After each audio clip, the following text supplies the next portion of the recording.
Thank you. Thanks, Bob. Good evening, everyone. Welcome to the September 5th meeting of the regularly scheduled school committee. Before we begin, I just have to announce that this meeting is being recorded by WCTV on video, and Ms. Ruiz is also making an audio recording. If anyone else wants to record this meeting, they're welcome to. They just need to notify the chair. And with that, let's stand for the Pledge of Allegiance. I pledge allegiance to the flag of the United States of America and to the republic for which it stands, one nation, under God, indivisible, with liberty and justice for all. Thank you. Public comment. Does anyone wish to address the committee? Seeing none. Moving on to good news. Anyone have any good news? Well, I will just share that along with you, I was able to attend the opening day, and that really is one of my favorite days, to be in that room with all of you, all of the teachers, everyone. It's really overwhelming in a good way, and I'm really thankful that I was able to be there. Yeah, perfectly put. It was my first time going to one of those. It was great. For those who couldn't make it, you missed a great time. Mm-hmm. Anyone else? With that, I think we have a video that was shown during that. Mm-hmm. We do. So I would like to share with you, this was our closing video. And one of the things that we really want our staff and our community to know is how much we appreciate everything that our teachers, our custodians, our cafeteria workers, our secretaries, our paraprofessionals, our administrators do each and every day. And so we thought, what a better way fitting than to have our seniors say, good luck this year. So I'd like to show you this video. Oh. Maybe we will have sound. Oh, no. Yeah. Oh. No, I don't think so.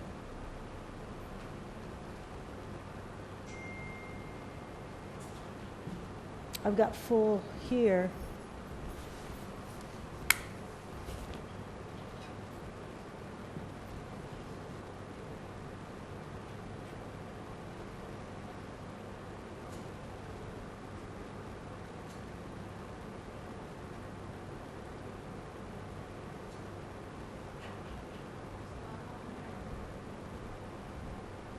What do you think?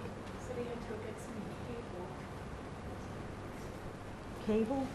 Chris said he had to at the last minute. He ran out and came back. Sound cable. Oh, you hear that? Nope. Can you put your microphone to your computer speaker? I can't even get it to play. Oh. There you go.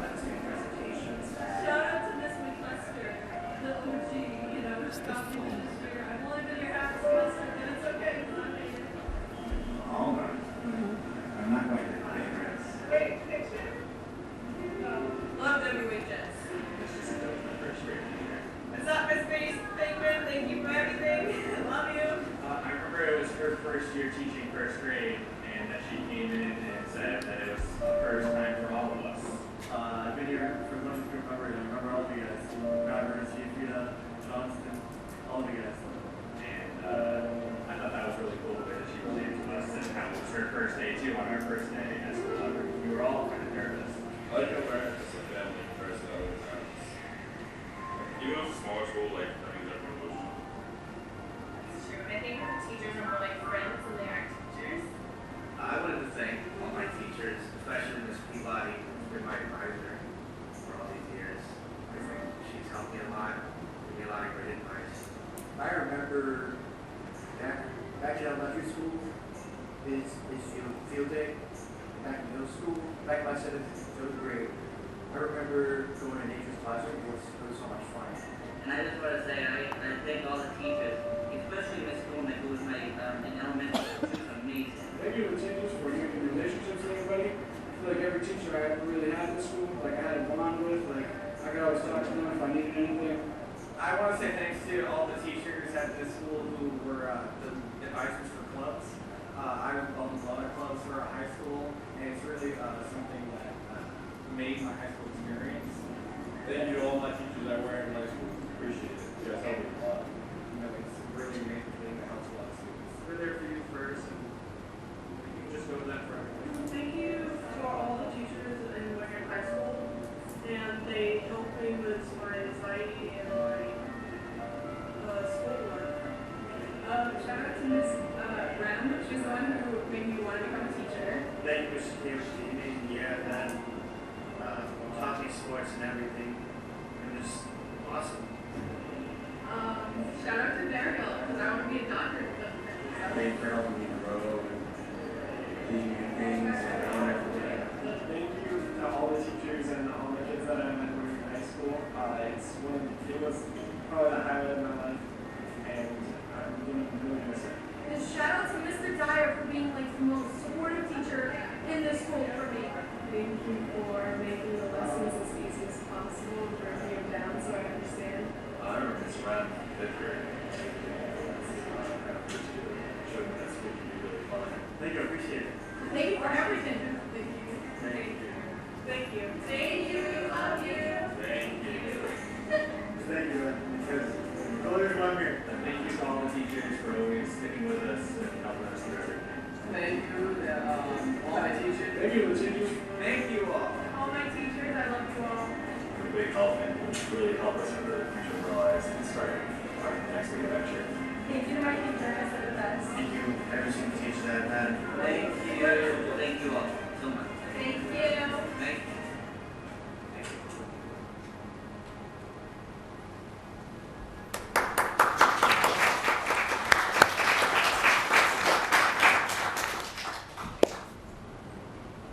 Is that? All set. So when I saw that again, when I saw that the first time, it's just as a school committee member, it's humbling. There's a couple days throughout the year that I find really humbling as a school committee member, and one of them is graduation, and you see that the culmination of everything that's gone on for the whole year and years, and frankly, what a tiny little piece the school committee is of that. It's really about the teachers. It's the teachers that are doing everything, and you see everybody thanking their teachers and how inspirational they are and what mentors they are. You don't hear them say, "Wow, that's central office. I wish, thank God, God bless them." Or that school committee. I'm so glad we got new bleachers and a new school. No, it's all about teachers. That's the lasting imprint. I mean, it is for me. I remember my kindergarten teacher visited me in the hospital. I remember that. So I just thought that was great.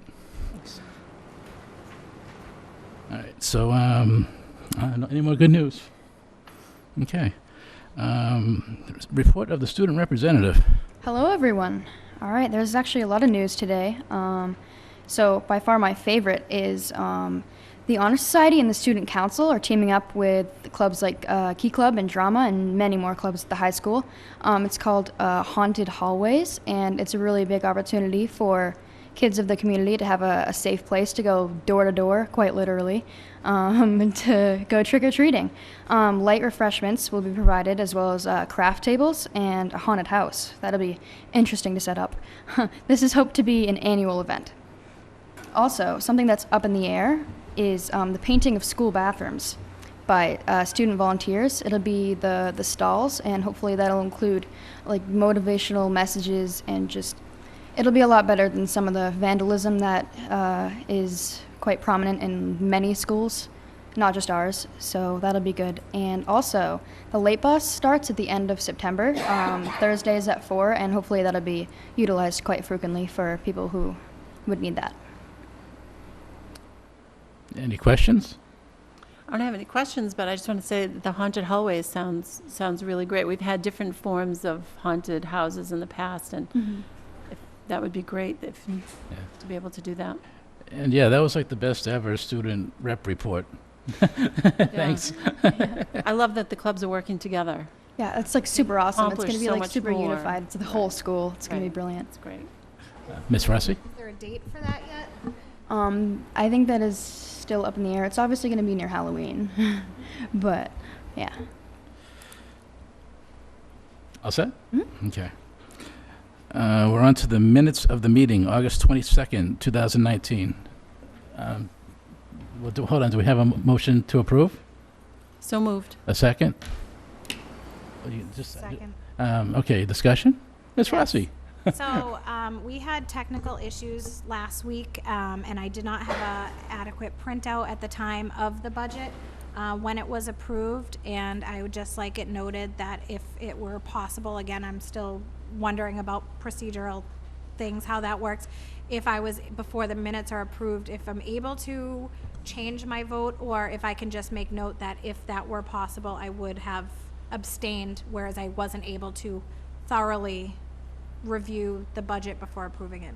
All right, so we can't change the vote, but surely, certainly, you noting that will be reflected on next week's minutes. Yeah. Yeah. Yes, because we were having Wi-Fi issues and my copies were all in my email, so I wasn't able to ask any questions or anything that I would have wanted clarified. So approving it, after the meeting, I kind of kicked myself for not abstaining at the time.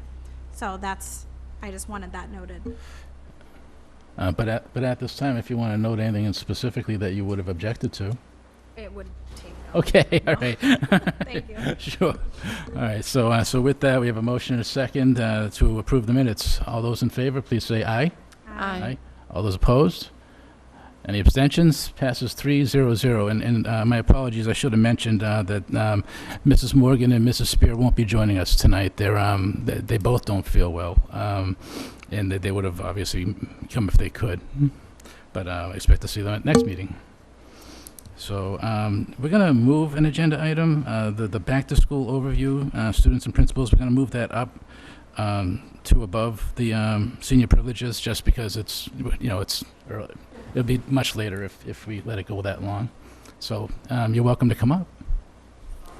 Well, how do you want to do it? If we could have the deacons, and we thought that you would much rather hear from students about their experience from opening day. So joining us will be students from each building.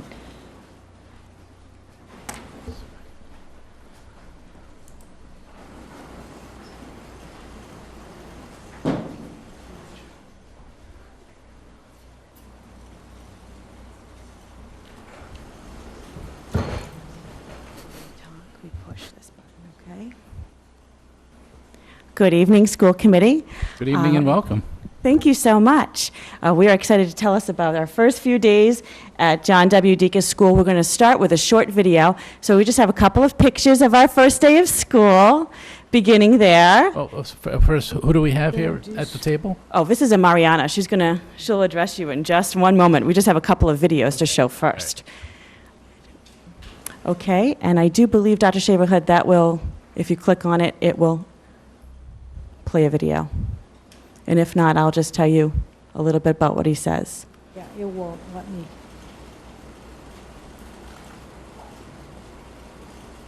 It's not going to let me. It says I need permission. You have my permission, Dr. Okay. Shaverhood.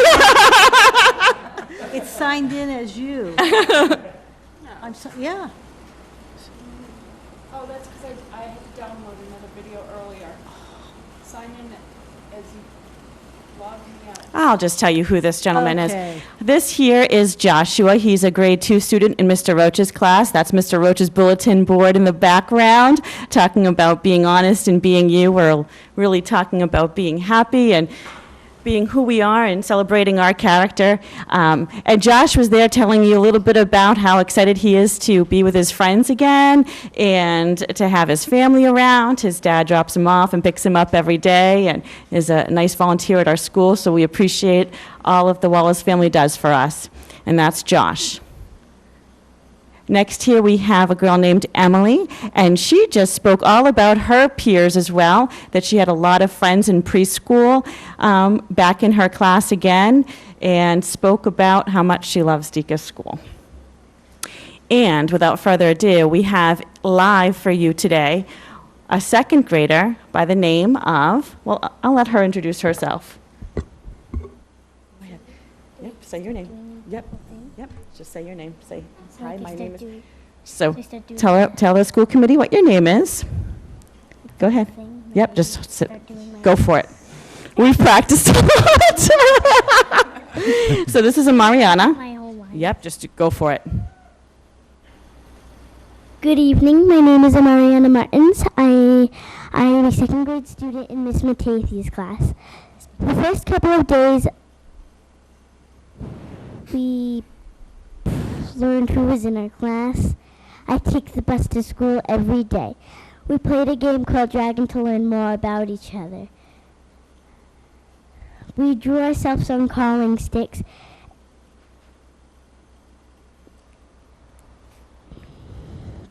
We get to sit wherever we want at lunch. I play with my best friend from preschool at recess. I read. Reading is my homework. I read chapter books. 7 o'clock is my bedtime. I love school.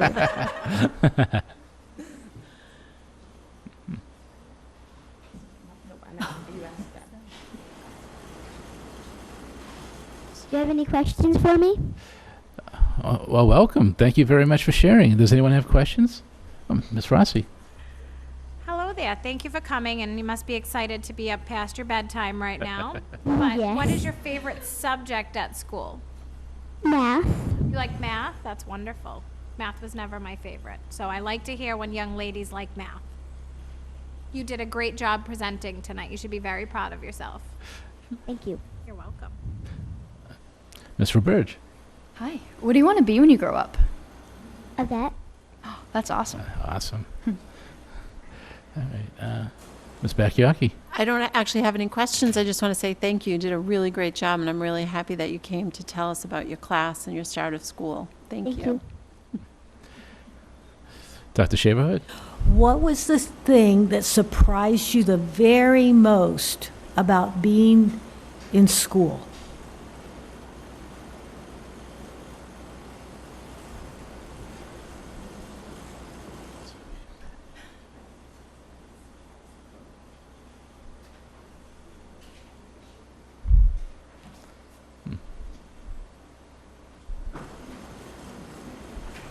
What about lunch? How was lunch? There was one change to lunch. Oh, yeah, your schedule changed? Schedule changed. And tornadoes? Oh. The schedule changed? You've mentioned that. Sit where you think you can sit wherever you want. And you get to sit wherever you want? Thank you. Dr. Schwam. Can you floss? Really? Do you know how? But that's the dance, isn't it? Yeah.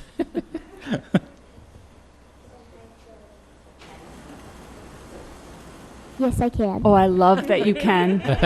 All right, we'll be friends for sure. Thank you. So you've only been in school for a little while, but have you met any new friends? Yes. Great. Awesome. Awesome. Anyone else? All right. I thought you were going to ask something, Ms. Ruiz. You're like that. So, well, thank you very much. That's I just awesome. want to say thank you to Ms. Matathia for being here tonight to support you. Mariana and Ms. Rousseau as well to be here with us. Very exciting. Thank you for this opportunity. Could you just give us a little overview about how everything's going, your enrollment, et cetera? Just, not exactly, but just kind of Sure. overview. Yeah, we are doing, it was a spectacular beginning of the school year. We've got a lot of great press about our 50th year at Deacon's School. We opened up a time capsule from 25 years ago. It was a great celebration on back to school night. It's been business as usual. We're right back in school. I know we've got some homework we're working on already and going through all the classes. From day one, instruction has started. Right, we mean business. Thank you. Oh, Ms. Rossi. How many kids do you have enrolled this year at Deacon's? Okay, so kindergarten is, preschool is, I think, about 80, 82. They keep coming and going. Kindergarten is at 201. Grade 1 is lower, about 172, and grade 2 is about 197. Thank you. Approximately, but we have had some transitions and movements these past couple of weeks. We have a lot of students continuing to enroll. How many did you say for kindergarten? 201. What did we have last year? We had 175. That's nice. Yeah, so we have Yeah. a larger. And the year before that, we started at 219. And everyone is fitting well and... Oh, yeah. Yeah, okay. Well, kindergarten and preschool begin on Monday. True. So Yeah. we began just with grade 1 and 2, Yeah. which is a nice transition in. Okay. But we have our routine set. Right? I would say yes. All right. Well, thank you. Thank you all. You're welcome.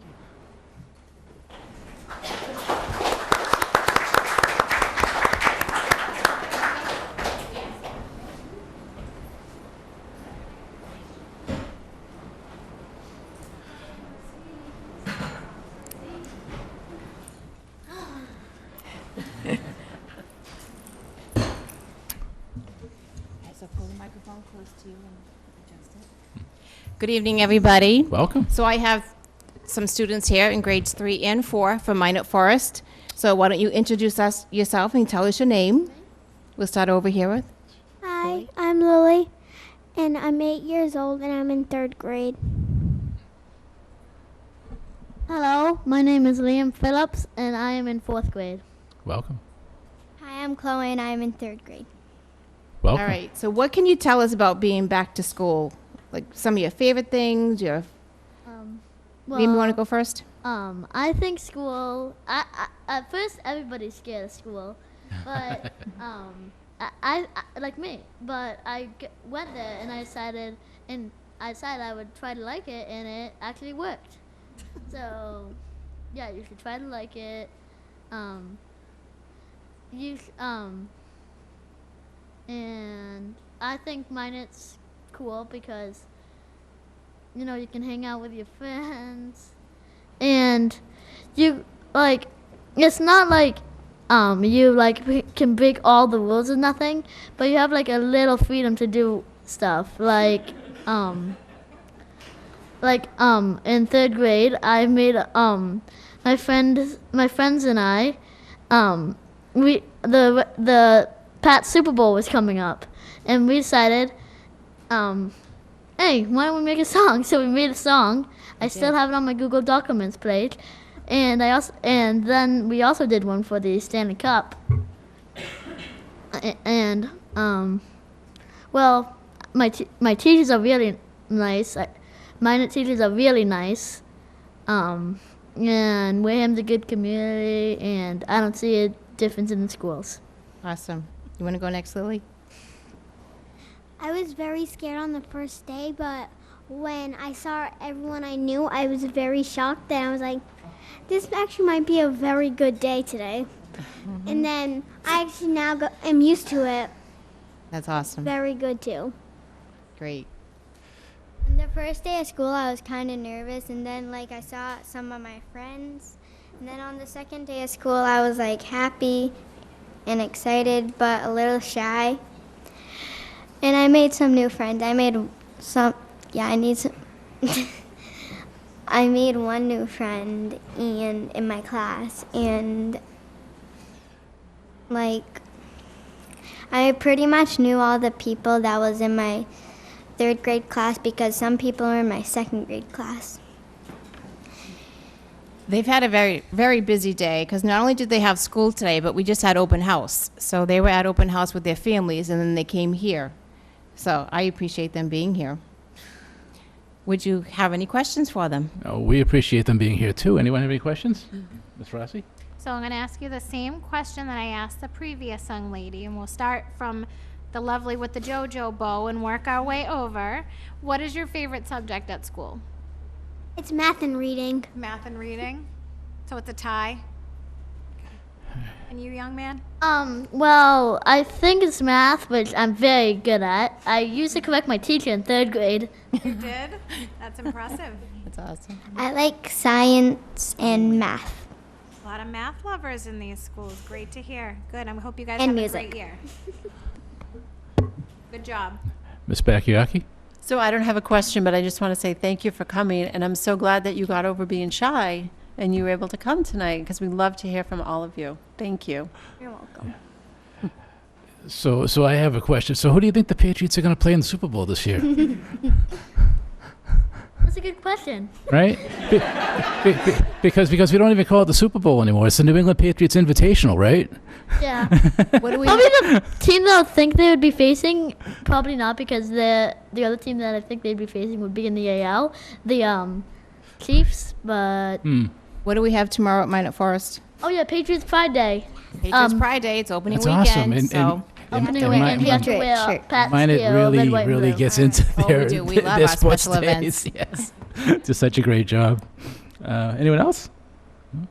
Mr. Birch. I'll also ask the same question as I did before. What do you guys want to be when you grow up? I want to be a nurse.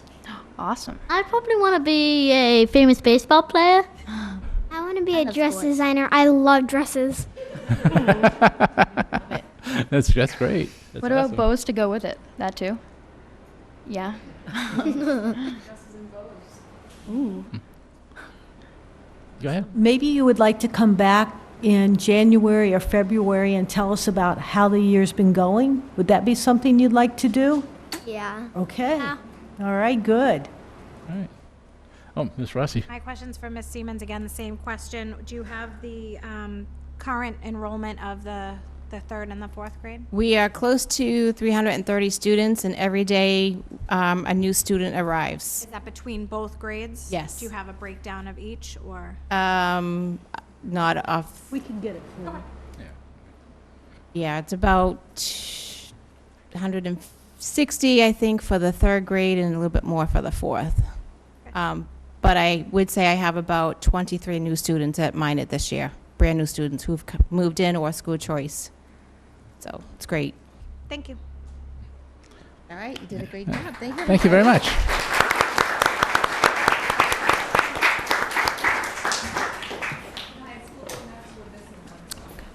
High school? Very nice. Thank you. High school, they asked for the high school to go.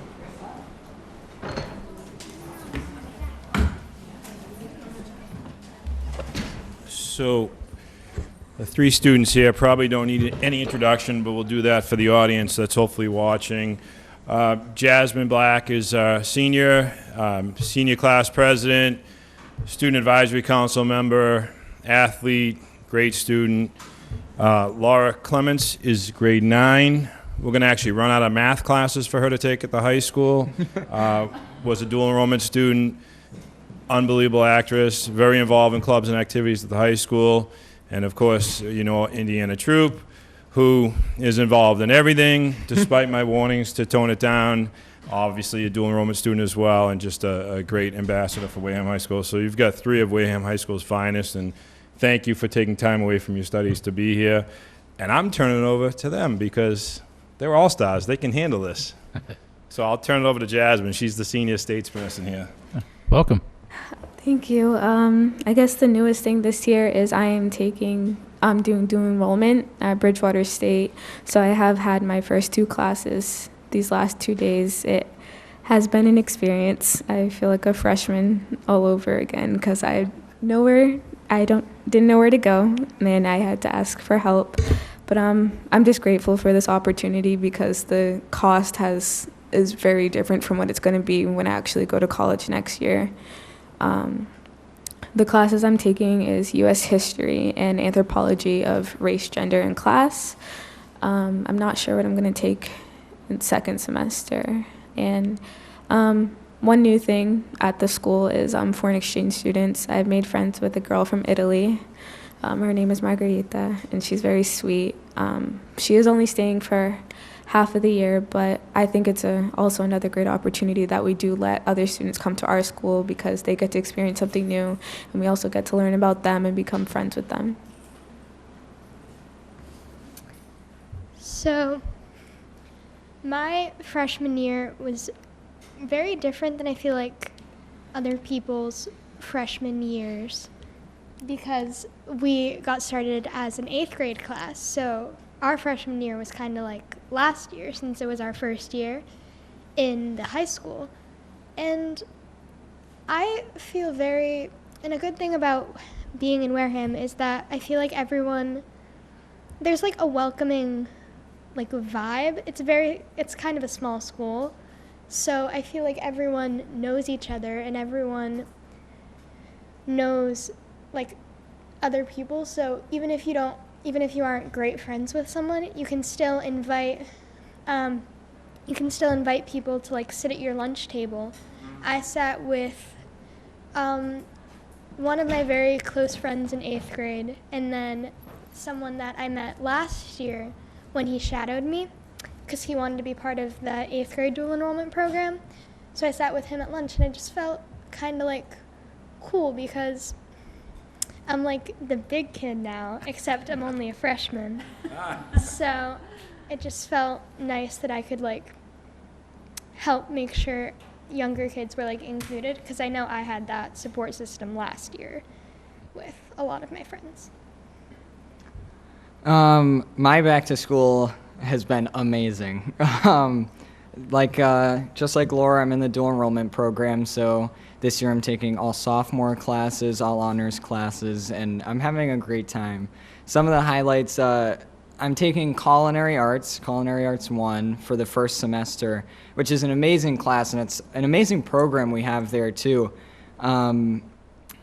And I'm a growing guy, so I like my food. So, especially that it's the first period, so it's very nice to come in and have that. But and then the other cool thing about that is, so second semester, that same period, I'll be taking hospitality and tourism. So it's kind of a technical vocational kind of pairing there, where the first semester I'll be learning about the cooking and we'll be delivering food to the teachers on Fridays, and then the second half of the year I'll be able to learn exactly how that works in the business side of that. So kind of pairing the two, and I think that's not an opportunity that a lot of kids think of, to pair classes like that, and that's something I thought of, and I'm really happy that I'll have that opportunity. And then the other thing, I worked at Waterwoods this summer. It was amazing. I met tons of kids from Bourne, Old Rochester, all of our neighboring schools. And we started talking about schools on break or whenever, and we talk about our school. And they didn't have not one bad thing to say about Wareham High School, despite all the things that I would think that they would hear. The stigmas and that sort of thing. Not one bad thing they could tell me, and I had not one bad thing to say. Even when I tried to think of a bad thing, I couldn't think of one, because it's really just a great environment. And like Laura was saying, it's great people, a great environment, excellent class opportunities, and it's been a great back to school, to sum it up. So if you guys have any questions, we would love to answer them for you. Anyone? Ms. Rossi. Again, we'll just keep it consistent. So aside from having the access to more vocational type of classes this year, what is your favorite part of being at the high school academically? Whether it's a class, whether it's a extracurricular, whether it's a sport, what's been your favorite so far in your experience at the high school? I'll go first. I have like a lot of things I could say. I really like drama, and they offer a drama class taught by our drama advisor. So I'm taking that, and it was just a really good thing, because it allows me to build on a club, an extracurricular I really enjoy in class. And my favorite like core, like math, science, like ELA, my favorite like subject of that is probably math, because I really like, I might be good at it, like I might have a talent for doing math, but I also like solving things, and I like the way it like all comes together in the end. I just think it's really cool. I despite the millions of clubs I'm in, I love the athletics in Wareham, and although I don't play any, because not a lot of time for that, but I love going to the games, and I just went to a field hockey game, which was awesome, and then winter sports are amazing. We have football games coming up, and it's really awesome. And hopefully by the time I graduate, I've been talking to the phys ed teachers and some other teachers about bringing back the Blue Typhoon, which I know you might remember was the student fan section at all the athletic games. And I think we need something like that, especially, our numbers for athletics are lower, and I think the players need that push, and the students that are kind of on the verge of joining a sport might want that push too. So I really enjoy the athletics. And then my favorite core subject is history. Love history. I would say student council, and I am the student council president and I am the class president as well. So being able to plan events like homecoming and Spirit Week and Pep Rally, that's what I want to do in my future is event planning. So just getting a chance to do it now, and also being able to kind of be in control with certain things, because I also we were here last year or earlier this year and we got prom approved, so we're already working on prom and we have our prom venue and making sure that senior activities are just in order. And DECA, I would say, is one of my favorite classes. I like that we have the opportunity. Those are one of those classes where kids always say, oh, we don't learn what we're going to need in the real world. Like, what am I going to use this math formula for? But DECA is one of those things that can teach you about certain finances and help you make certain decisions that you're going to need in your future. Thank you. You guys all did great. Ms. Bakayaki? So again, I don't really have a question. I just want to say thank you. And, we hear a lot about all the opportunities that are available. And it's great to hear from you who are taking advantage of all those opportunities. So I look forward to hearing from all of you this year. Thank you. Anyone else? All right. Okay. So what struck me when I heard you say that there's this welcoming vibe, and that sort of brought me back to the graduation in Miss Freitas, and she was quoting Bruce Springsteen about, how Wareham just sort of welcomes you, and that you hear that a lot, and I was happy to hear that, that you're welcome there, that's important.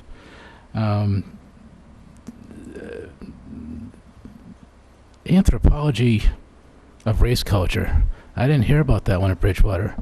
That sounds really interesting. Yes, the teacher, he's very interesting. Today, I had the class this morning. He basically said, if you don't like me right now, you can leave, but this is a class where you're going to really learn about what's behind race, class, and gender. So I'm excited for it. And you're interested in pursuing college after? Yes. Have you went through any college visits? Or? My top college right now is Endicott College. My number 2 is Babson, so business schools. Wow. How many visits would you say you've been on? Well, I've been to the 4 schools I'm going to apply to, so Babson, Endicott, Johnson & Wales, and then Bridgewater State. I've been to Stonehill. So maybe 5 or 6, maybe. Yeah. And did you write your essay and everything? I have not written my essay. All right. So I was going to say, I having a hard time in that department with my own kid, trying to get him to do it. So I feel a little better now. So, all right. Yeah, I was surprised. I know you're at all the sports, but you don't play any, huh? No, I did track last spring. Oh. That was tough to balance, though. I kind of found that out from playing it. So it was definitely a good, learning curve there. Yeah, you definitely bring the school spirit when you go there, Yeah, definitely. You want to bring back the typhoon. Yeah. So, yeah, just great to have you here. And no, has the drama club met at all? We had our first official everyone meeting today. And then we met over the summer to plan for this year in drama. So you haven't picked any plays out yet? No, we haven't decided. We know what we're doing. Oh, you do? Yeah. Yes. What are you doing? Well, our play is Proof by for the fall, and then our spring musical is 25th Annual Putnam County Spelling Bee. which was done a few years ago at Wareham High. by the drama club, but we thought it would be a cool experience to have it done by different people and see how it could change. Yeah, all right, I'm looking forward to that. Ms. Rossi? I just have the same questions, a couple questions for Mr. Palladino. Again, enrollment, do you have a rough number of? 625 625 total in the whole school?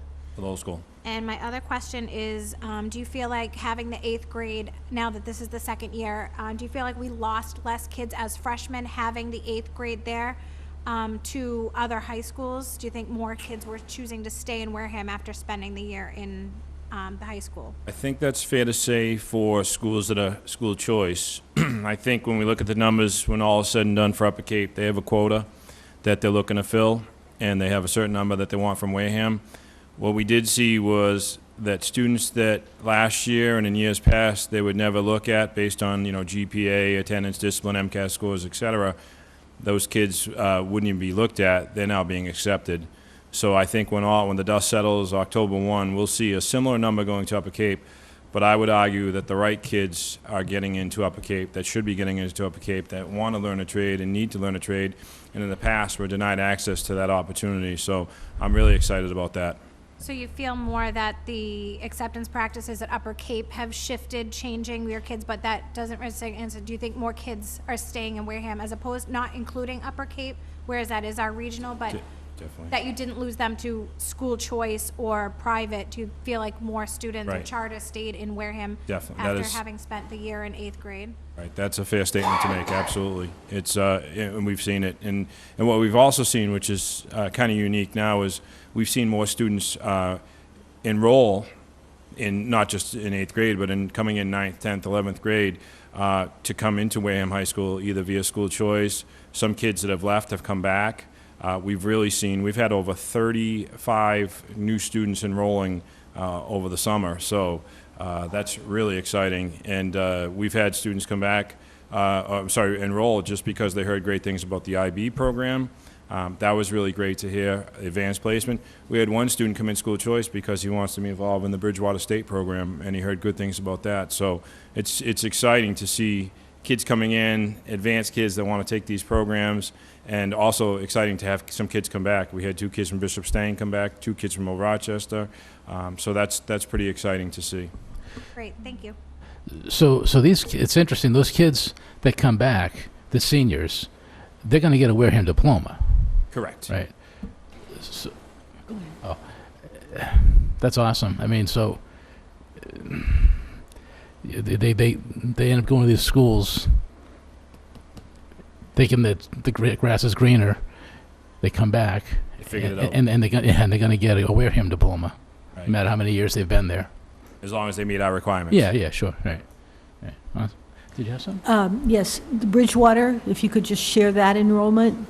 Sure. We have 32 students that are involved in the dual enrollment program, which is the highest number we've had. We anticipated about 25, and obviously we surpassed that mark. So we've got 32 students that are enrolled, and majority are there every morning at 7 a.m. at the high school in a bus now. We've gone from a van to a small bus to a large bus to go to Bridgewater State. So it's an exciting program.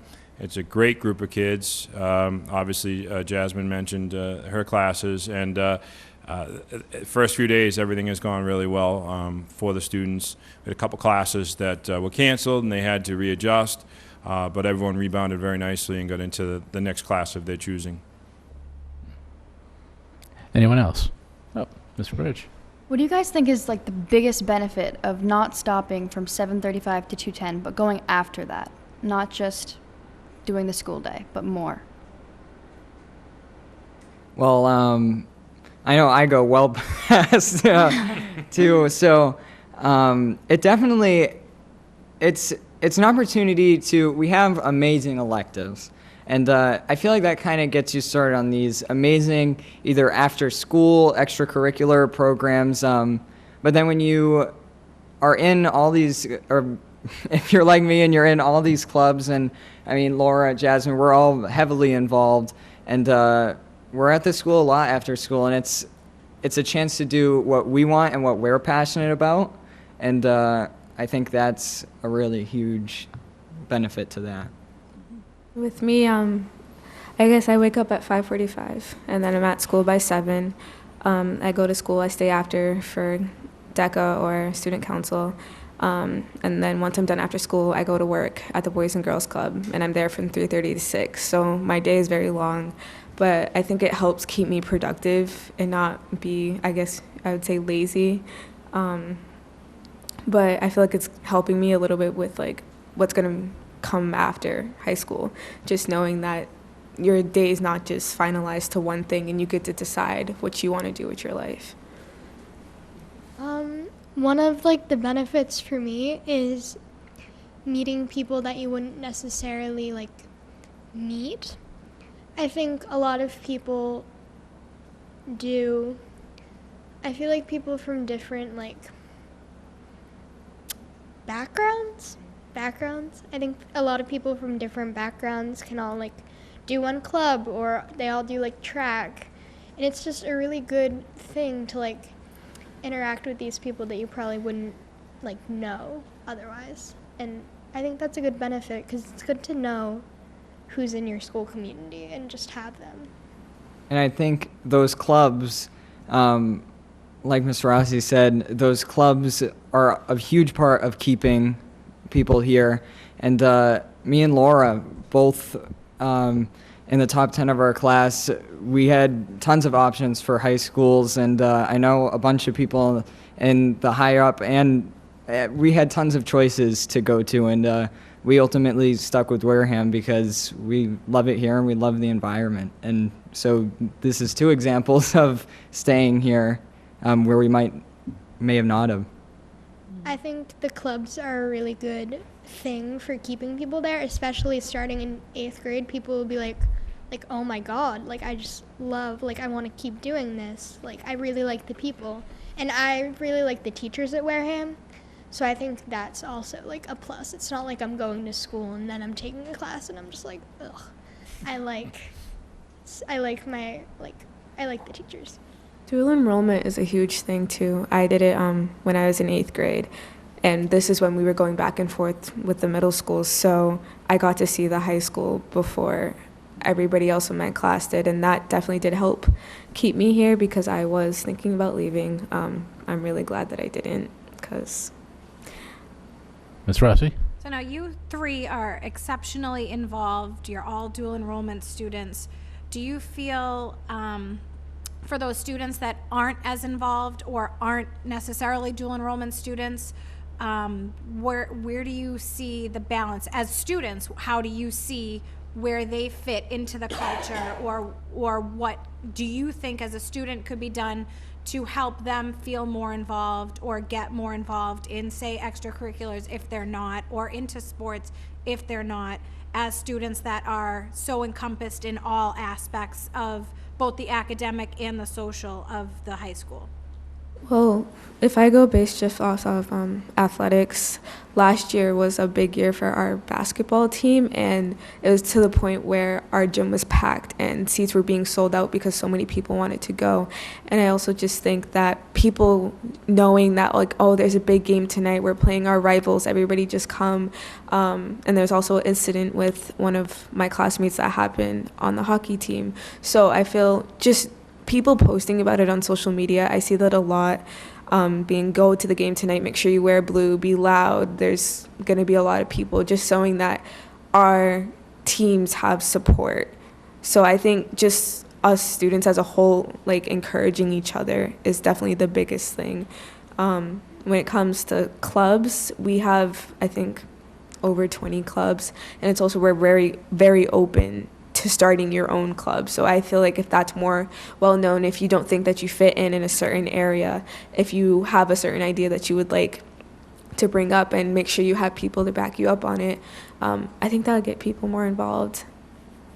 I feel like we say it all the time at assemblies and to students and in classes, and there are tons of opportunities, and there's something for everyone at Wareham, whether it's a club or an elective. There's something for everyone that everyone likes to do, and I know the majority of the student population, in my grade at least, is enrolled in at least one sport, one club, and if the students aren't heavily involved in clubs, they're heavily involved in athletics and vice versa. So we have a really involved class. But like I said, it's really about finding something that the students are passionate about and finding something that they like to do. And I think that like having friends or having just like acquaintances who do clubs and do sports is a really important part. You really want to encourage your friends to do what you like to do because they probably will enjoy it too, and if they don't, then it's just something that they can like try to increase, and then you can be like, oh, like what if we try like this club and see if we like it. I think having friends is important to make sure everyone's doing something that they enjoy. Thank you. Excuse me? Middle school kids. I can't hear. I couldn't hear you. What? I was concerned about the middle school kids that are waiting. Oh, sorry. All right. I definitely, that's something I think about a lot about, and I know it's been said at many meetings that we're worried about the middle kids, and I think there's definitely ways. We've done stuff where we've had upperclassmen go to the middle school and talk about the opportunities there, and I think if we do more things like that, that's definitely an opportunity to help those kids. All right. So we all set? Study. Thank you. All right, Thank you very much. I think you probably should stay up, right? Oh, the middle school. That's true. Yes. Sorry.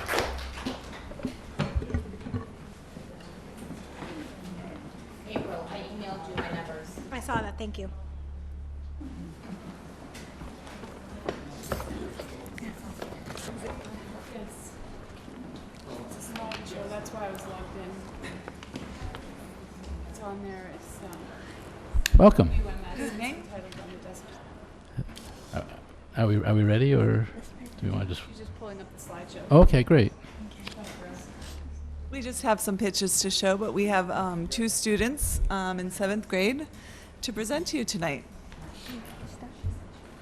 Good evening, everyone. We are your 7th graders from the Wareham Middle School. My name is Emma McWilliams. And I'm Felicity DeSola. The start of our school year has been great so far, and we hope yours has been just as great. The few days we've been at the school, we've already experienced a lot of what it has to offer. Students have had the chance to connect with their teachers and peers before diving into the vast world of knowledge. The new 5th graders who joined the middle school this year are able to easily adjust to the school's layout and academics. This is thanks to their teachers' help. One thing that is crucial for all students is attendance, which is one of their most important things for students to grow. Every day counts is our attendance motto. It encourages students to continue an active schedule throughout the school year. On Tuesday, we had an assembly about Wareham Middle School's expectations of each student and the non-negotiables, which are the rules we're expected to follow. Be respectful, responsible, and thoughtful. In the next week, on the 12th of September, will be the open house. During the open house, families will visit the students' teachers. They'll be able to ask about what they have done and will do this school year. After the open house, there will be a presentation in the auditorium about Nature's Classroom. Nature's Classroom gives the 7th grade students that applied and were accepted a unique environmental, hands-on experience.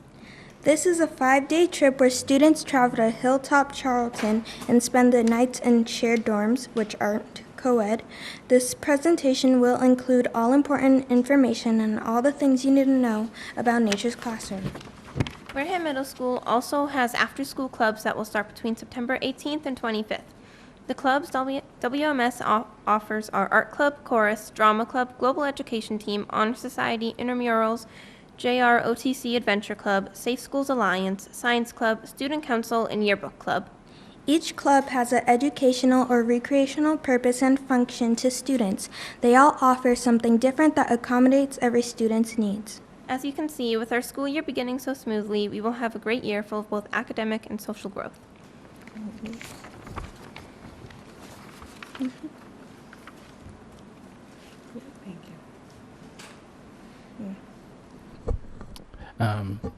were we going to try playing that, or?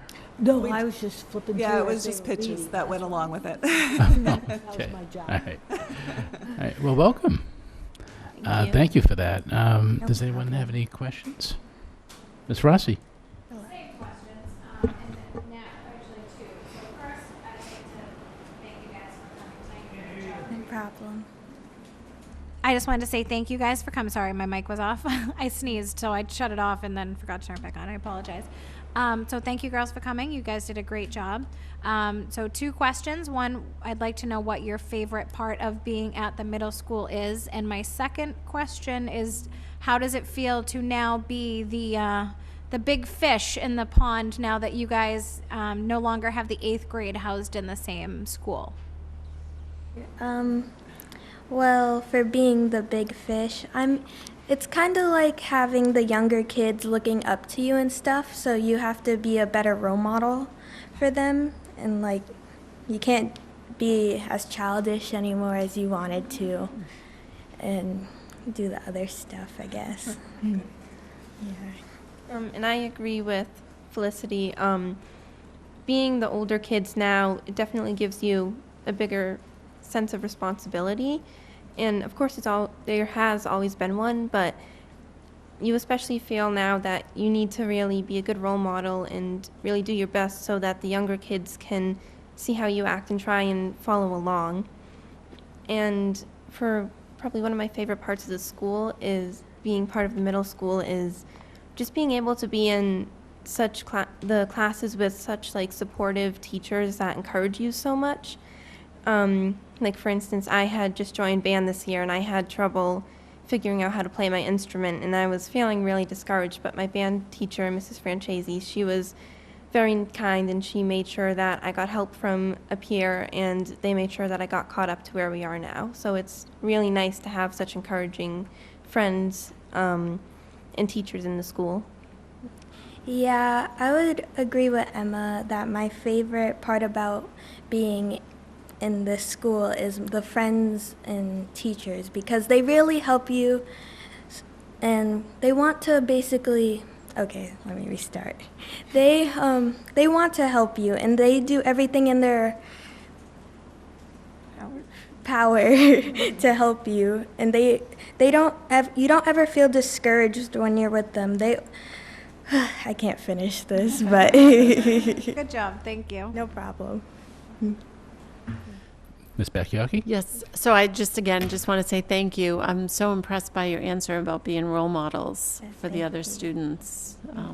Yeah, so and I really, really look forward to hearing more as the school year goes on from you and what's happening at the middle school. Thank you. Thank you. Thanks.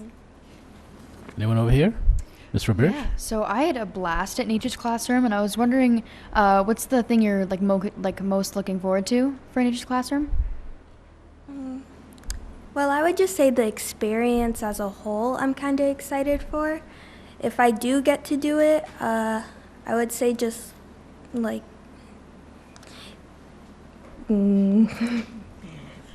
being with my friends and doing things together and learning like how to basically share together since we'll all be kind of cooped up, I guess, together. It'd be really nice, I guess.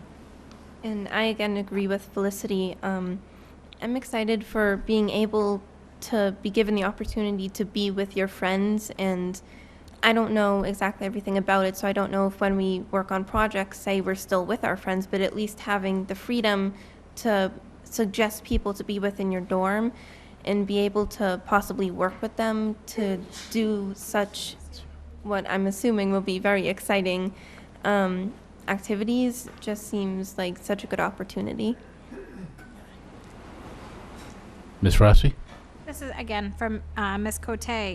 Roughly, what is the enrollment at Grade 5 is 181, grade 6 is 193, grade 7 is 156, for a total of 530. Thank you.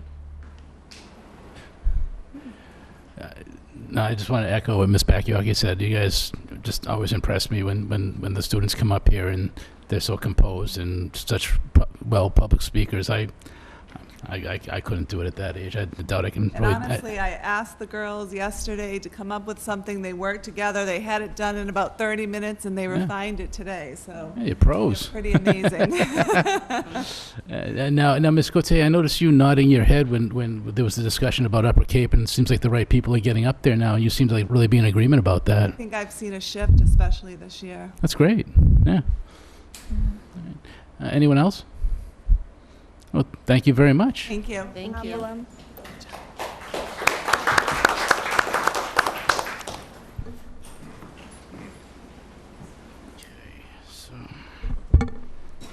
So now we're on to requests for senior privileges.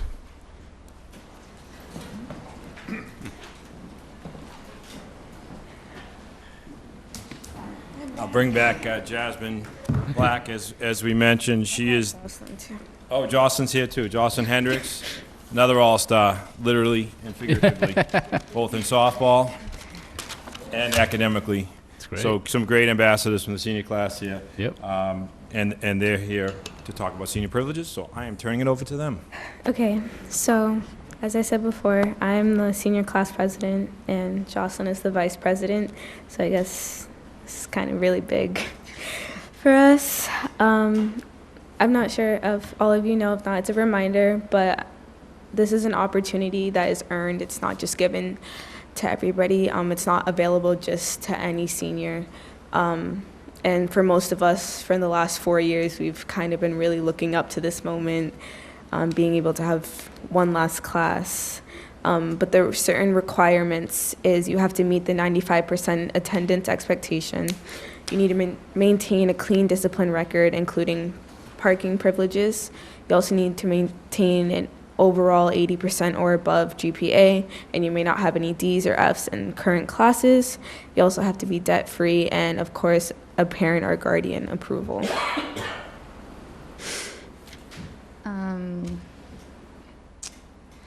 Some students use this as an opportunity to, me personally, and I know a lot of other students use this opportunity like as a free class period to complete their college applications and apply for scholarships, as well as finishing writing their college essay.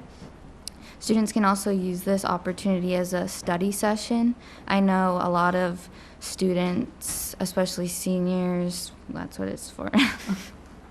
They use it to study for their AP, IB, or honors classes, or even just regular classes, also to catch up on homework. Even though we do have advisory that is set in the middle of the day, it is only 20 minutes long, and sometimes we do have assemblies and we don't have time to catch up on work, or you may have to take a quiz or a test. Also, sometimes there's certain tasks or videos that administration wants us to watch, so that's not always the free period that we do have every day. At least once or twice a week, that period is something's already scheduled for that day. Also, students who have part-time jobs or sports after school's over, they don't have time to go home right after school and start their homework. Students can also use this period to do homework that they've already gotten and to catch up on homework that they might have. And I guess the biggest thing I would say for especially both of us are officers of certain clubs. So if there is a time where we have to maybe run to our prom venue or go pick up decorations for something that's coming up, or just to make posters for certain activities that are coming, I think this is just a really good opportunity because we can also stay in school. So if there is a teacher that we would like to sit in their classroom, if they're on prep or don't have a class going around, it just gives us a chance to get certain things done that may not be able to get done if we do have a class that period.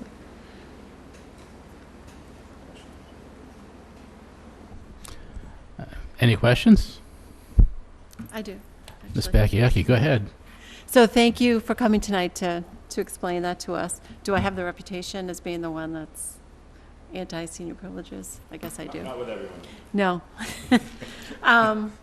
So if students want to stay in school, I know there's not space for everyone, which is why we do it, but is there space? Well, there's space for all the students. If all students on senior privileges, because it would be spread out over 8 periods. Mhm. So, there's probably, how many do you think, 5 or 6 in a period? Maybe more, maybe less? A little bit more. Yeah, 10, So like- maybe max, yeah. Depends on the period. Mhm. So maybe 10. And I will tell you, based on last year's evidence, the majority of students stay in the library and study, and it's a really focused group, because as the ladies mentioned, these are kids that have worked hard for 3 years, have met the academic requirement, the GPA. They're driven, they're focused, they're busy. I don't know when they study, but they do, and they use that time because it's a valuable 83 minutes. When you're working till whatever time and you're playing sports and trying to balance all those things that these kids do, I think it's really an important period for them, and they've worked hard to get to that point, and I believe they deserve it. So is this form new, or is this? This is the form that's been had a used. form. This Is it the is same a one? form that's been used for as long as I can signed it. remember. Okay. We just changed the year on the top, basically. Okay. So that's kind of that's kind of the standard form. Okay. All right. Thank you. Thank you. Just a quick question. What is senior privileges other than these 83 minutes? Is that So it? do you remember when we were in school, they used to call it study hall? Yeah. Except for they put everyone in there. Yeah. So this is basically a study hall for students that have worked hard academically for 3 years to take one last course, basically because the majority of them are taking advanced placement, IB, or dual enrollment courses. But, other kids that are taking high-level courses as well that may not fit that category, they have maintained a high GPA, and they're willing to, they need to take that time to really have a chance to study and catch up.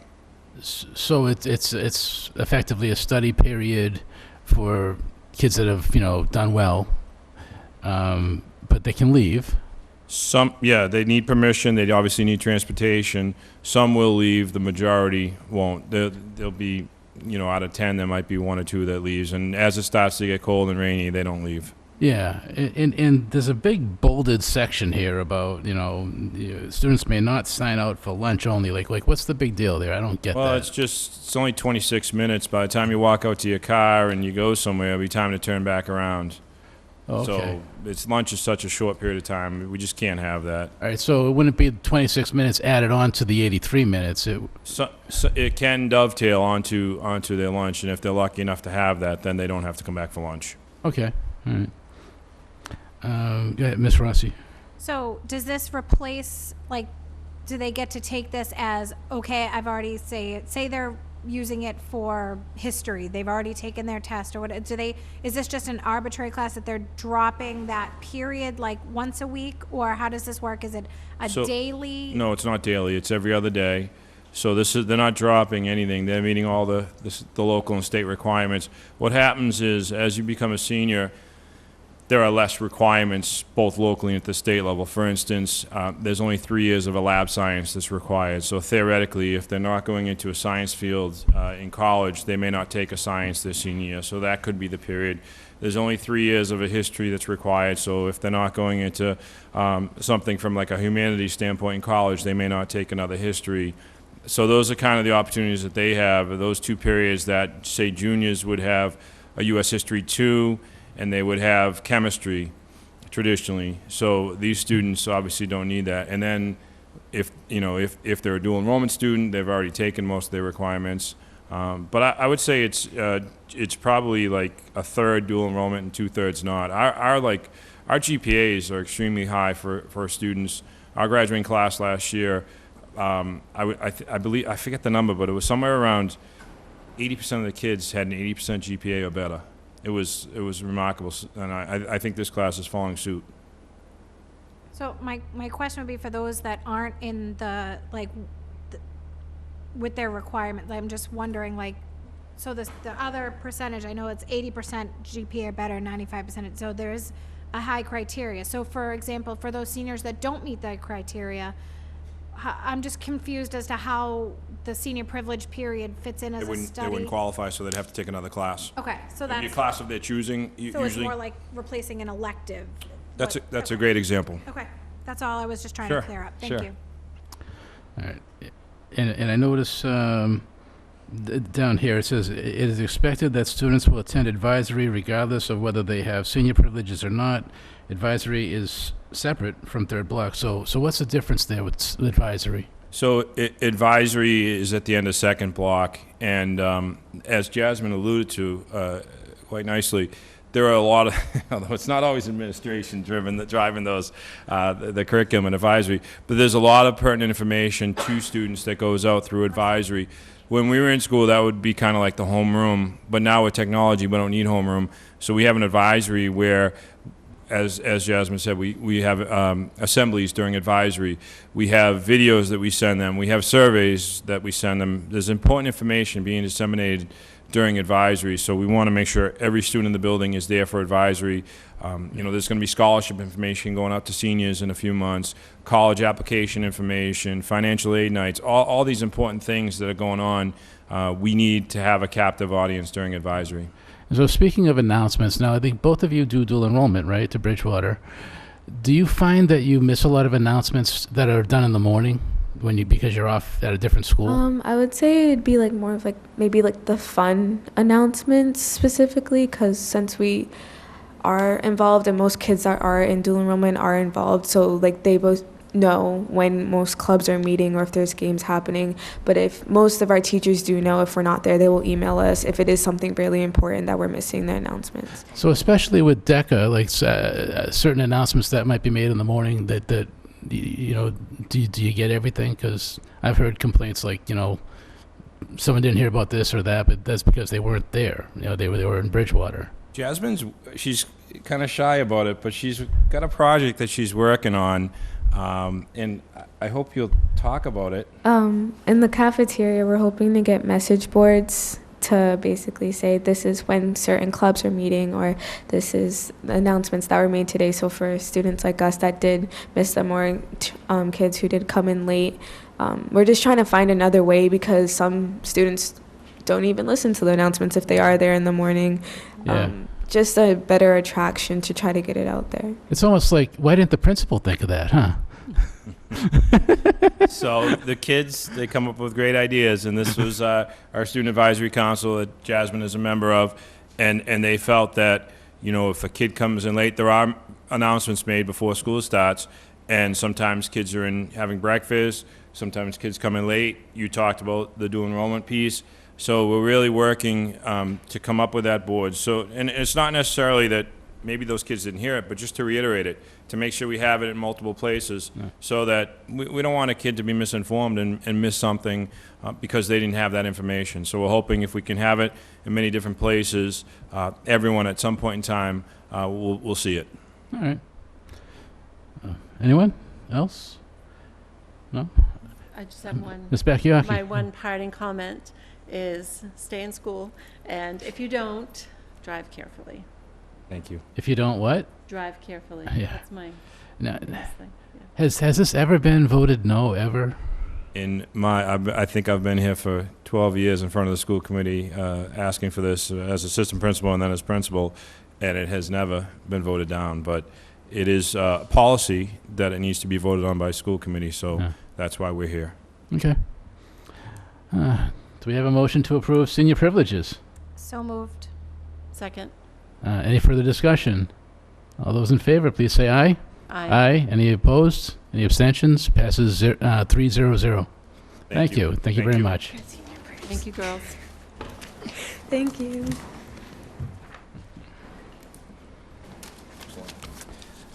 Request for JROTC Pilot Club at Wareham Middle School.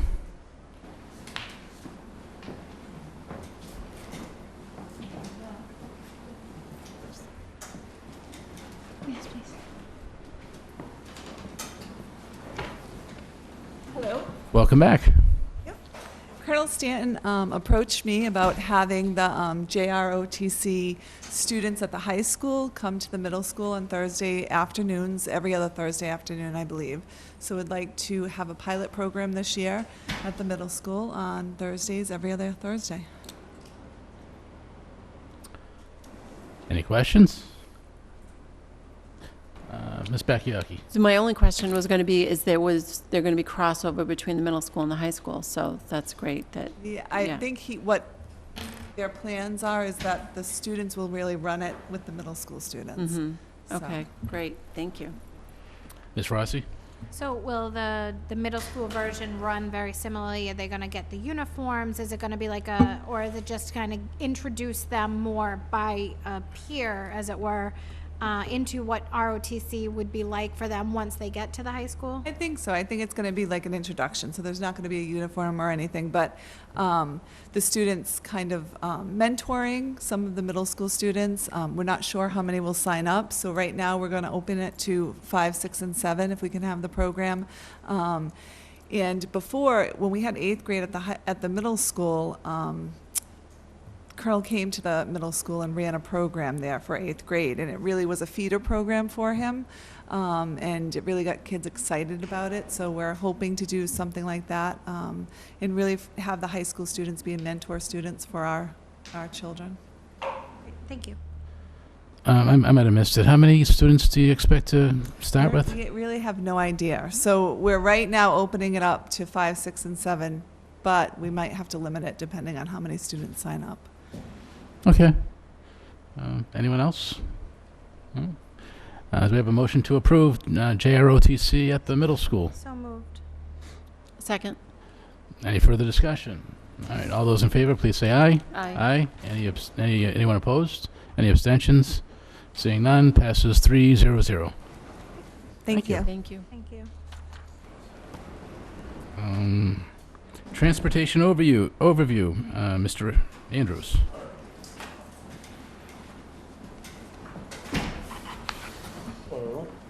Welcome. Try to make it as brief as possible. I know football about things. Yeah.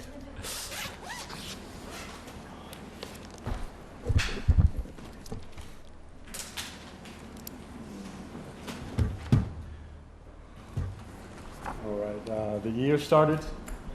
We've got 16 high school, middle school buses so far, 14 elementary buses going out. 2 of our elementary runs are connected with out-of-district runs, which we grab a student from another town, from our town, and bring them to another town, so we can save on cost. We're currently doing 8 out-of-district runs ourselves, and then obviously we have to contract out due to staff shortage. Any questions from the committee? Can we put the report, We don't have it. we don't have this? How did I get it? Oh, wait, sorry. All right, let me see. There you go. right. That's what I have. Can you explain that? I just don't know how to read it. I'm not sure what this is trying to tell me. I was going to pull it up on my phone, but you have it on big. That just shows those are just the categories that are at the top, how the criteria. You're better off scrolling down. So There you go. So those are all the bus routes, the drivers, and their bus numbers, and then the load is how many passengers they have on. So if you scroll up and I see like free paid, what's that? That's all goes to our whether the students have to pay to ride the bus or not. So it's just one of the criteria stuff that shows up on there because of one of the fields that we have to input. Yeah, so it's kind of meaningless for this report, though, right? Right. Yeah. It just pops up on the report. It doesn't have any meaning there. Okay.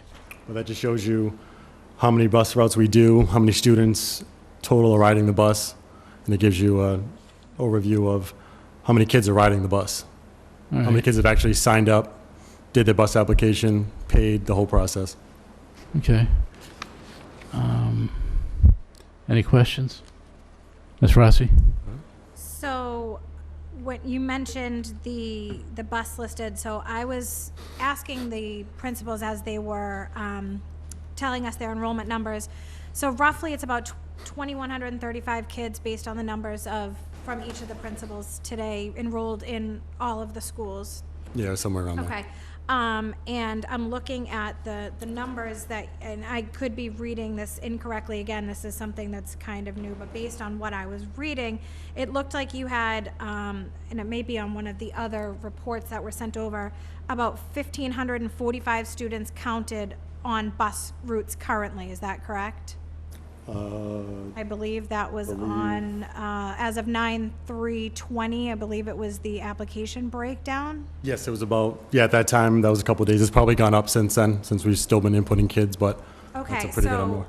based on that number and just knowing that, so elementary can have a maximum of about 71 kids safely. That's 3 elementary school kids per seat per bus. And the high school, middle school is 51, right? 51 for the high school, middle school, 77 for the elementary. 77, okay. So that being said, mathematically, looking at the list that was just up on the screen, I counted 16 drivers. Right. So breaking that down, that puts about 9.8 buses for the elementary kids and 16 buses for the middle high school. How does that math work exactly? The math is just spread out. If you look at, I don't know if that one will show it or not. As far as your high school, middle school, if you take the total number, I think it's now over 730 students riding. You divide that by the 16, I think it comes out to almost 46, 45 and change per bus, which is the average. Okay. So we do the same thing for the elementary. So you only have 16 drivers, or do you have more drivers than that? We have 16. We have more than 16 drivers. How many but drivers do you have we have a total of, I think, almost 30. Okay, so I'm just confused, as if you have 30 drivers, why are 16, like, where are the other drivers during this? That's just 16 high school, middle school. The other drivers are doing stuff like taking the kids to Bridgewater State or to Bristol Aggie, which we do, and then a lot of them are driving out of district. Okay. Every driver I have is working. Thank you. Ms. Bakuyaki? I guess my only question is, so how many students have you not heard from? That number is probably almost close to 600. Okay. I don't know how updated that is. That's at the end of July. As Right. of 2 days ago, we were still a little under 600 Okay. that we haven't heard from. And so now, if 20 kids wanted to ride the bus, can you accommodate that? It all depends on what part of town they live in. Certain areas we don't have any control over, and we're still getting new enrollments every single day. Mm-hmm. So if kids live in West Wareham, at this point, West Wareham, we don't have any more room left on the buses. So if a 10th grader passed in a application at this point in West Wareham, you'd have to say no. I've been putting them on waiting lists. So I put the waiting list as far as when they turn in their form, and then we go by when the seat opens up. Parents throughout the year take their kids off for whatever reason, or when sports start and clubs start, then the numbers start to dwindle down. Mm-hmm. Okay. Do you have more riding the bus this year than last year?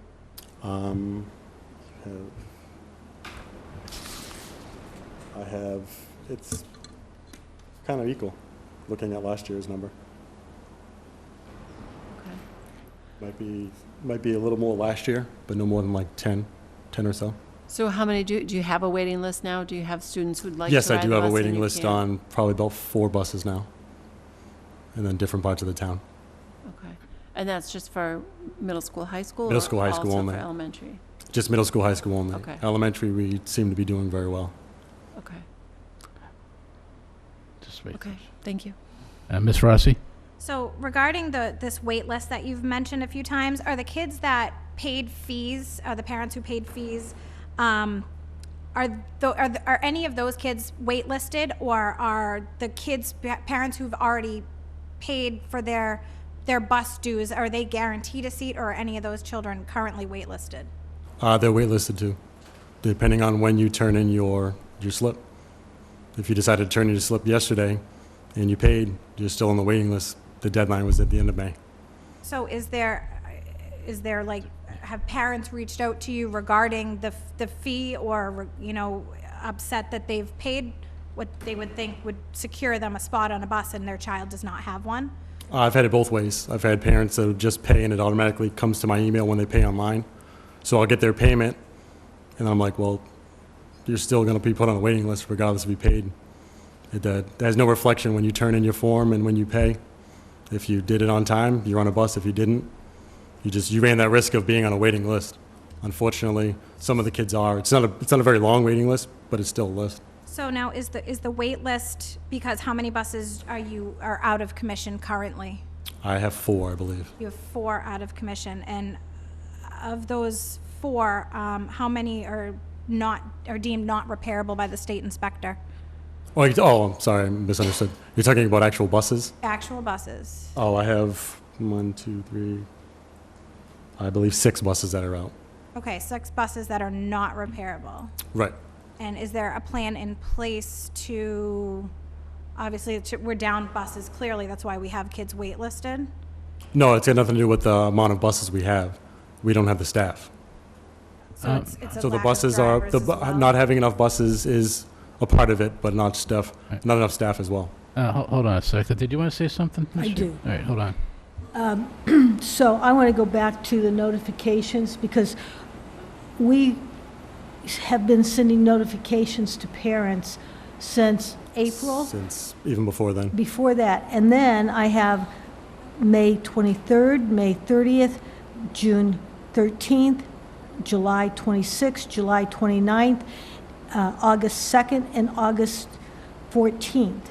So we have sent all of these notices in that small window. That doesn't even add what we sent prior to starting in May, and we had a number of people who simply chose to ignore it or not turn in the slip until school started. We started last year when we did this, we delayed, and because we had such a delay, the ripple effect it had on our schools, because we couldn't get bus numbers out to help teachers get kids on the right bus, it was something that we said we are not going to do again. And that's why we really pushed to get parents or guardians to send in their forms. And we held to the cutoff date, which we even extended a little bit.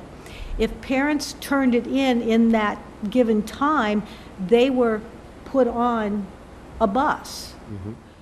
And it's now people that chose not to turn in their slip in the time frame that are now waiting or waitlisted. The other thing is, the decision was made when we were getting ready to go to bid the bus routes. Here were how many routes we needed. We also know that we need X number of drivers to drive out of district. Had we had everyone turn in their responses, we would have had to have people go out of district, bid more runs out of district to pull our drivers in to cover those runs. So now we're in a catch-22, because either when we have to open up another run, that means we're going to be pulling somebody back from driving an out-of-district run, which ends up costing the district more money. So right now, while some of our buses are irreparable, we also are trying to balance the need and how do we redistribute. So that's something that the transportation office has been working very hard on. All we ask are for people to follow the timelines, and we wouldn't have these issues. If you want to continue. Yeah, so, I mean, I had a parent reach out to me this week who is new to town and had moved into the town, registered their child, signed them up with their bus slip. This parent had reached out and said that they were told that the bus was full, which they understood. They also then tried to contact, from what I was told, central office and transportation, and that they decided to move this student's bus stop to another location so the child had a stop, and I was made aware that it was a 20-minute walk from their home to this new stop to be able to be picked up. which I know the road well. I live on it, and there's no sidewalk. So you get into the criteria of if a student is being forced to walk 20 minutes, and that parent then chooses to drive their student, or if students are waitlisted and these parents are now choosing to drive their children. I mean, one of the conveniences of staying at school in the town that you reside and, appreciating your district is the ability to get on the bus. I do understand the predicament of turning in slips late or not turning them at all, or late enrollment. That I understand. Do you think that the possibility of being waitlisted or not having enough buses or enough staff to drive buses for enough routes would contribute to parents possibly school choicing their children, whereas they're driving them out of, driving them anyway? What's to stop them from driving them out of district? Parents are going to choose to send their kid wherever. I've grew up here. I've lived here. I know exactly which student you're talking about. Like you said, they were waitlisted. I found another bus that was close. Is it a little bit of a walk? Yeah. I live in that neighborhood. I live in that vicinity as well. So I know. I told Mom that I would wait list. I would put her on the other bus. He'd have to walk there. But our district policies, nobody walks more than 0.75. I've stuck to that guideline since I started. The state law is 1 mile. I think we've done a pretty good job accommodating everyone trying to get to a stop and get to a bus. But like you said, I can't force a parent to sign their kid up. That's just the bottom line. If you forgot, you didn't do it, you didn't care, you figured you'd get alternative means, that's on the parent. All I can do is I based all my routes around the deadline, how many kids I had enrolled, and then I allocated my drivers and vehicles to different places. That's the best I can do. That's my job. Is it gonna be unfair to people? Yes, it is. Does it stink? Yes. I want every kid to come to Wareham. I went here, I grew up here, this is where I live. I get it. But like you said, I can't please everyone. And you got to take care of the people that did their stuff on time. Is that going to force people to leave? I don't think so. And if it does, it's a very small handful. But I'm getting new students enrolling in the district by the tons every day. So it's obviously not affecting them as that. People are still coming here. Our numbers seem to be getting closer to where they were last year. So we're all with the 6 buses out of commission that we had mentioned, what's the average cost to repair a bus that's been, deemed non-drivable at the moment, whether or not it's deemed irreparable, or just in order to get back up and running, what's the average cost per bus for? It all depends on what's wrong with the bus. We've been hitting a lot of failures through the state, and because of rot. Rot is something we really can't prevent. It happens over time with our weather, with the sand, salt. The buses get rusty. And then a lot of the buses we're losing are from 2005, 2007. So they're already past their expiration date. And now you're adding in the rust. There's only so much. So we sent a few out just to be priced, and they're starting at anywhere at $8,000 just to start repairing the rust. Now you're taking that times 6. That's just one of the better buses was right around $8,000, or maybe a little less. So you said that these buses are from 2000 and 2005, 2007. 2007, that So range. roughly what's the percentage of the fleet that is in that age range compared to the percentage of the fleet that would be a newer bus? We have a total of, let me see, 1, 2, 3, 8, 9. We have 11 of our buses that go from 2005 to 2008. Out of how many buses total? Out of probably close to 30, maybe a little less than 30. So close to half. Close to half. Or, as you just stated, beyond their expiration date. Yes. And we're putting our kids in these buses every day.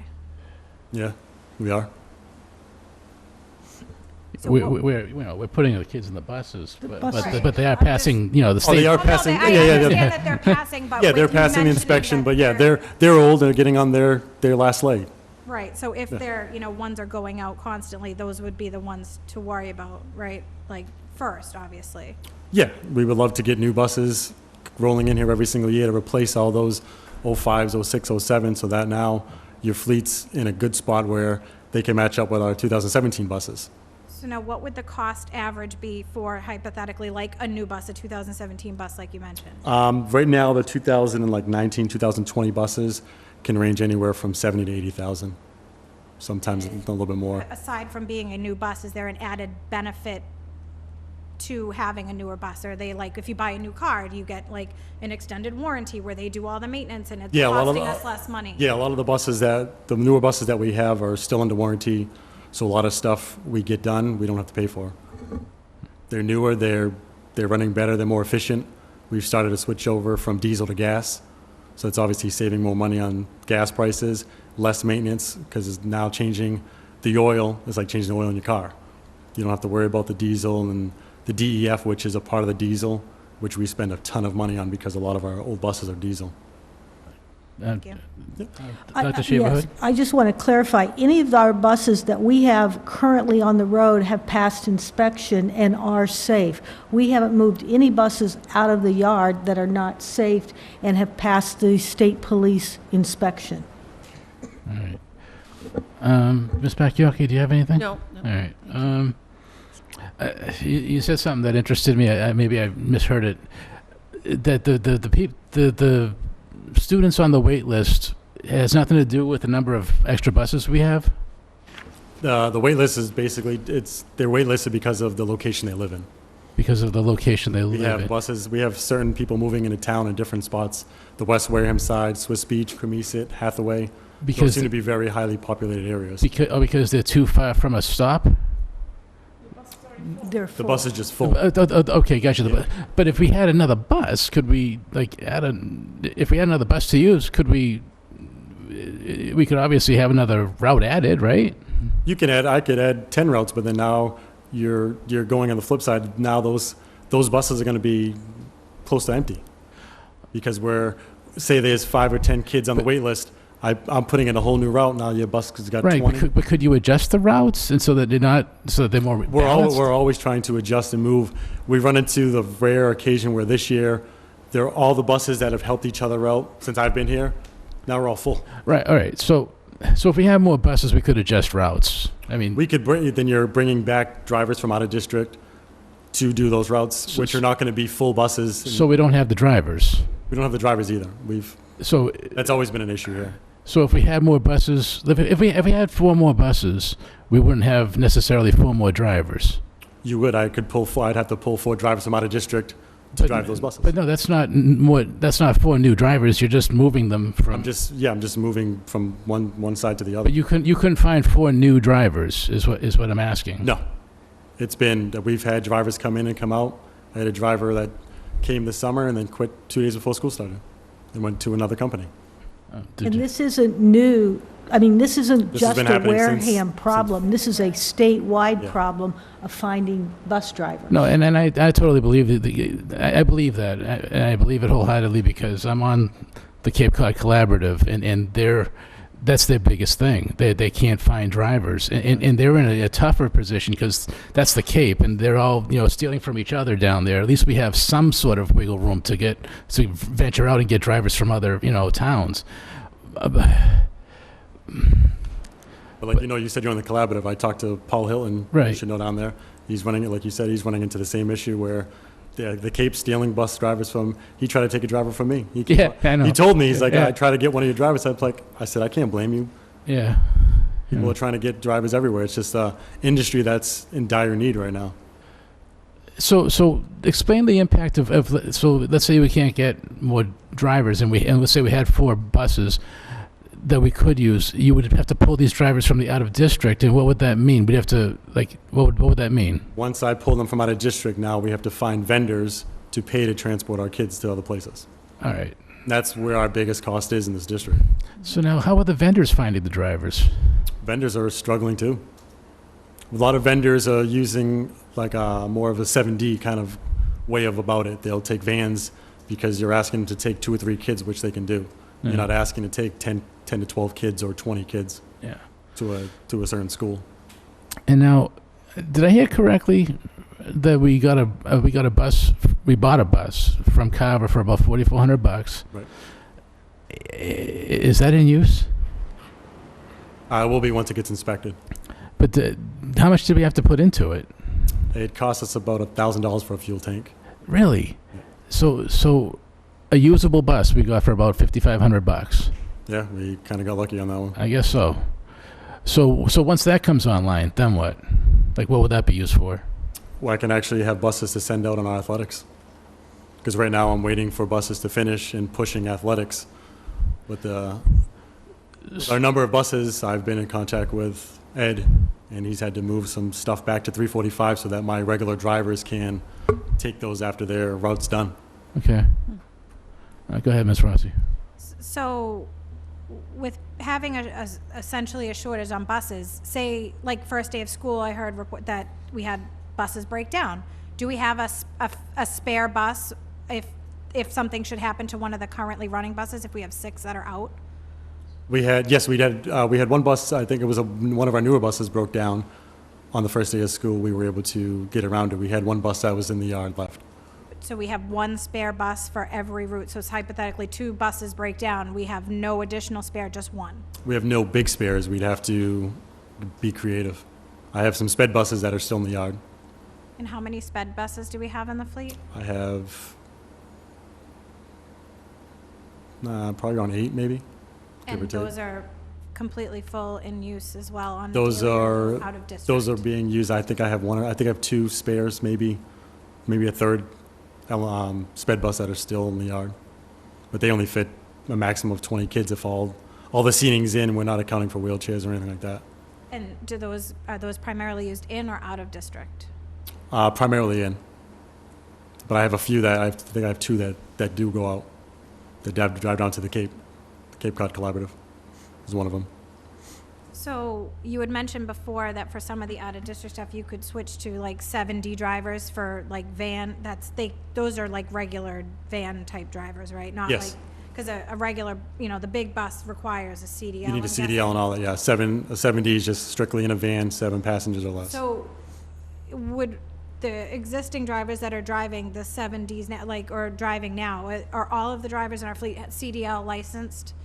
Everyone except for 2, myself included, and there's one other 7D driver. So would it be easier to possibly look to hire out of like more 7D drivers for the out of district students instead of using the CDL drivers that we could keep? If you're saying that you're a shortage of drivers, if you used 7D drivers to do the out of district runs, would that? Ultimately, yeah. If you could, a lot of these other vendors, that's their whole company. They're based out of 7Ds in vans that are able to take other people's kids. But I only have 2 7D drivers, like I said, including myself, so I can't be driving every single day. But could we use those? Right now I have a few CDL drivers that drive the 7Ds. That's part of their out of district. But we also have a union that we, The union only allows 3 spots. 3 spots for? 3 7D drivers to take out of district routes. But even then, I don't have any 7D drivers knocking on my door either. So just out of curiosity, you said the union only allows that. Is that something that's negotiable with the union if we needed to, say, keep more of the CDL drivers in the district to drive the buses? I believe it was in clearly their, short of, they or- negotiated in their last contract, there was none, and then now it went up to 3. So it's a good start. we increased that in the last negotiation. Because the CDL drivers, they understand that. They know the kind of, how hard it is to get CDL drivers to come in, and if a 7D driver can take a few of those runs, it saves the district a lot of money.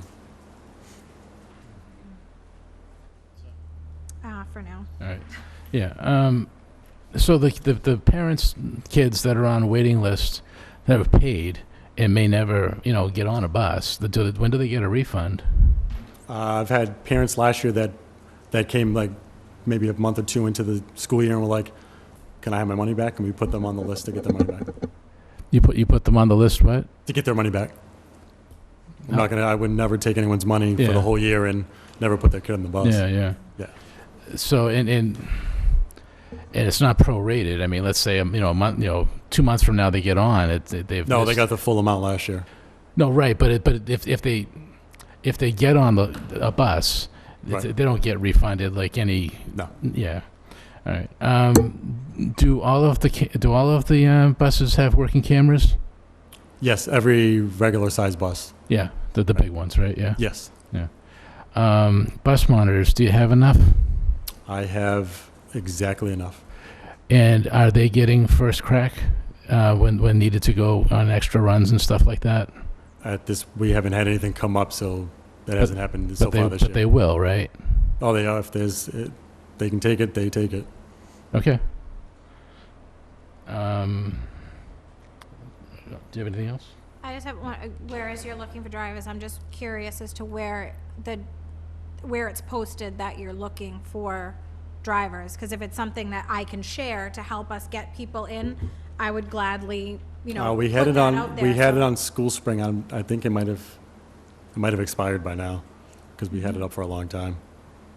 So School Spring, so if I looked onto School Spring, I could see, or if there's. It might not. It might have expired by now. I don't know if it's still up there or not. Had enough, according to the number of people that filled out the forms. All right. We planned appropriately. We had enough of everything when we quantified the amount of forms we had, and the routes were made, and the bus drivers were placed, and the buses were created. So there wasn't a problem. And there are some issues, but overall we planned accordingly. And we asked a million times so that we could plan accordingly. And so, we'll work it out, and everybody will be accommodated as they always are. But this isn't new. It's the first week of school. Yeah. Well, my only concern mainly was also the fact that every principal had said that they're still getting constant enrollment. So, those don't reflect what would have been the previously enrolled students who may or may not have sent their form in a timely manner. These are people that are new to the district coming in, and, if I'm a person moving to a town and I'm signing my kid up for school and I'm signing them up for the bus, I'm expecting my kid to get on a bus. So as a parent, I would, I see both sides. I see the side from our point of view where we have to work with the numbers that we're given. I understand that. But as a parent, if somebody's coming in and, we're trying to have our district be as appealing as possible so that people do move here and do enroll in our schools and do want to participate in things, I can see the frustration on that end as well. So my questions are just, where do we go from that with newer people enrolling? That has nothing to do with them not turning in the form in May if they moved in June to Wareham. Do you know Right. what I mean? So Nope, they didn't I get 100%. know. Right, they weren't getting notifications sent home constantly because they weren't a part of our school system before. Right. So that's more of the question with those numbers, has nothing to do with the quantified number of papers turned in towards the end of the year if these are people coming to the district since then. Right. That's why we're always trying to figure out ways to shift kids this way or shift kids that way so we can free up room for all those kids. I don't want to be the reason why a parent leaves because they moved in and their kid can't get an education here. They can't get on a bus to get to school. That's the last thing I want is that to be on me. All right. So I think we just received these reports yesterday, and I had asked also for more information. It was on my desk. It was on my seat when I got here, so I can't really comment on it.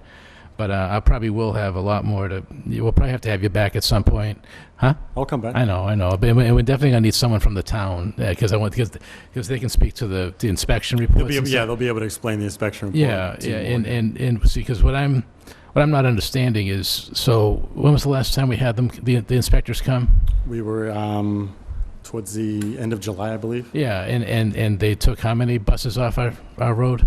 The last set, I think they took the last two. We've lost 6 buses in the last 2 inspections. In the last 2 inspections, we lost 6 buses, and these were previously okay buses, right?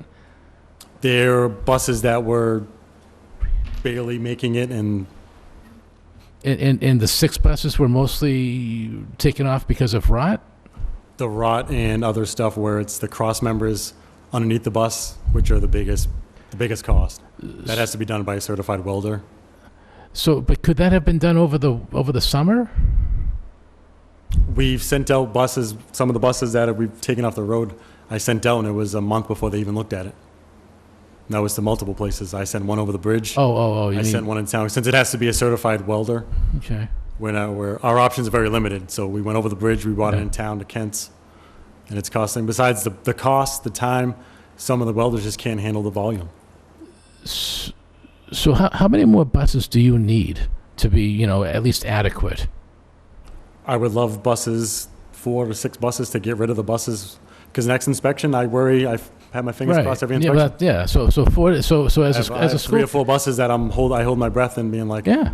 So as a school committee, we should be really advocating to get 4 to 6 more buses.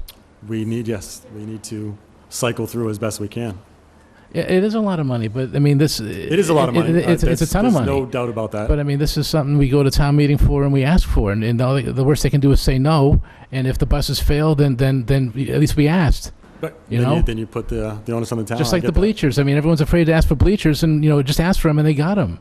I mean, if we can make it work, we can make it work. Just don't be afraid to ask. But don't blindside us with like now we're holding, crossing our fingers, hoping we don't have one that fails, and then now what do we do?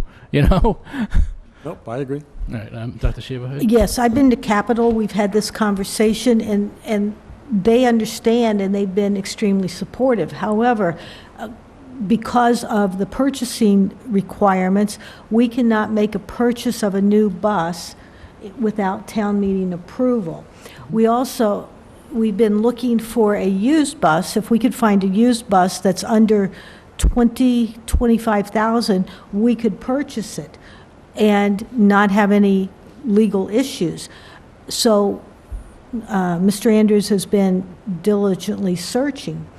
We also have looked and are exploring of leasing buses, and we're certainly working closely with the town administrator about this issue, as well as Capitol, because they understand the predicament that we're in, and we're trying to get something together to make it work. But how would that work with the $25,000? Okay, great, we don't need town meeting approval, but where are we going to find $25,000? Well, right now, when we go to town meeting, there's $23,000 or $24,000 that will be coming to us from McKinney-Vento. Yeah. So that's what we would use to help purchase the bus. We also have some money in the transportation revolving account, that if we would lease a bus, we could help our yearly cost, but truly, when you look at it, it's a capital cost. It is. We would like to be partners with the town. Yeah. But for us to absorb the entire amount of $70,000 to $80,000 simply is not feasible. No, I agree.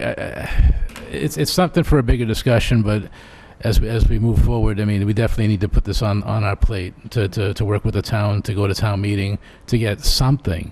This is not sustainable, obviously, and we got a whole bunch somewhat recently, didn't we? 5 new buses? I got 4 new buses, sped buses, the last time.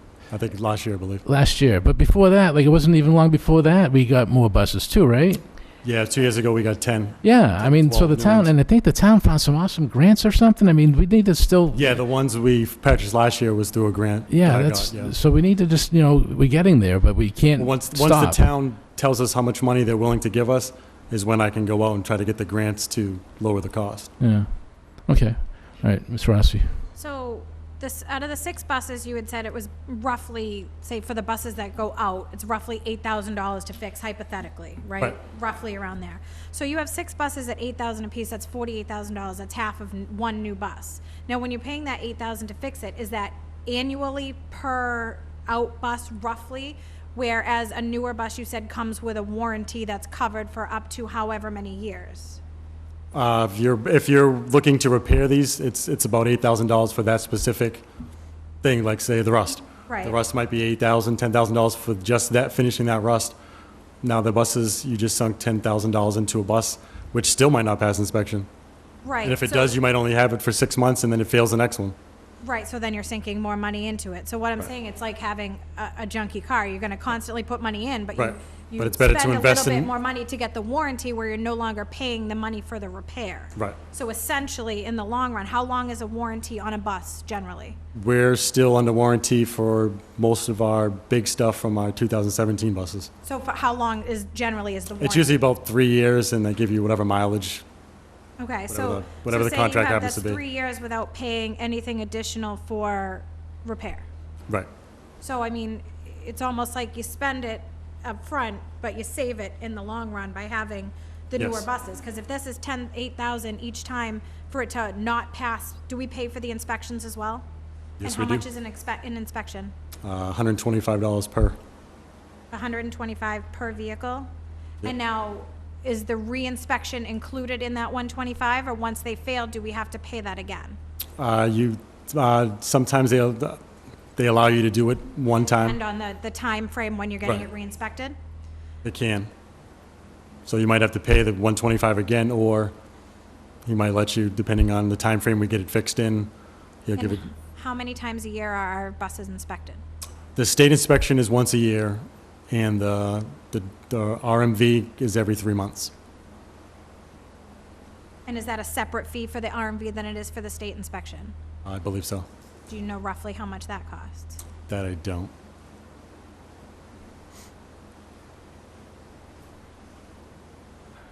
Thank you. Any further comments or discussion on busing? Okay. Well, thank you very much. Hope you DVR'd the game. I did. I did. And talk to you later. Thank you for coming. Thank you. Thank you.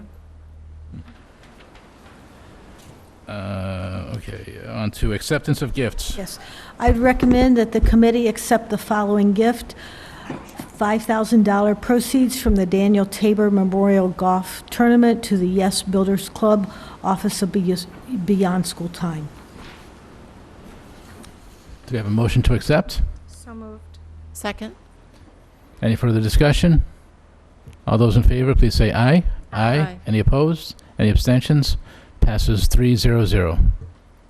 Thank you. Thank you.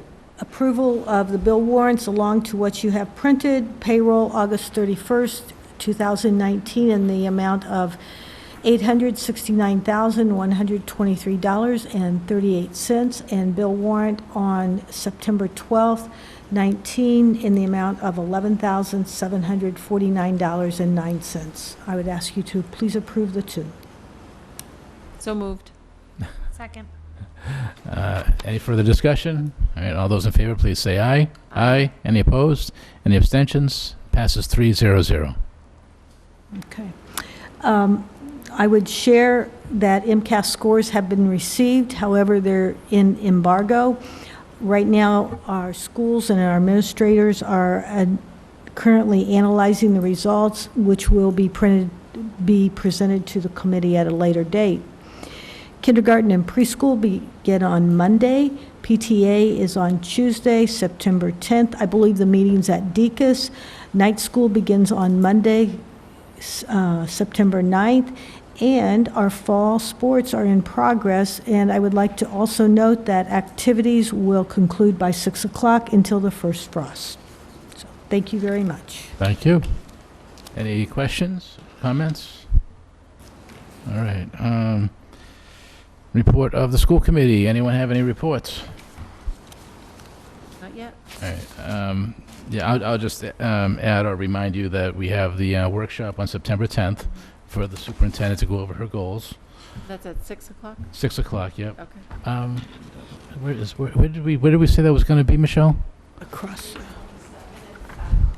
Room 27 at the town hall. And is WCTV going to be able to record? Okay. All right, great. Thank you. Any other business? No? All right. With that, I'll take a motion to adjourn. So moved. Second? All those in favor? Aye. Opposed? Abstentions? We are adjourned. 300. Thank you.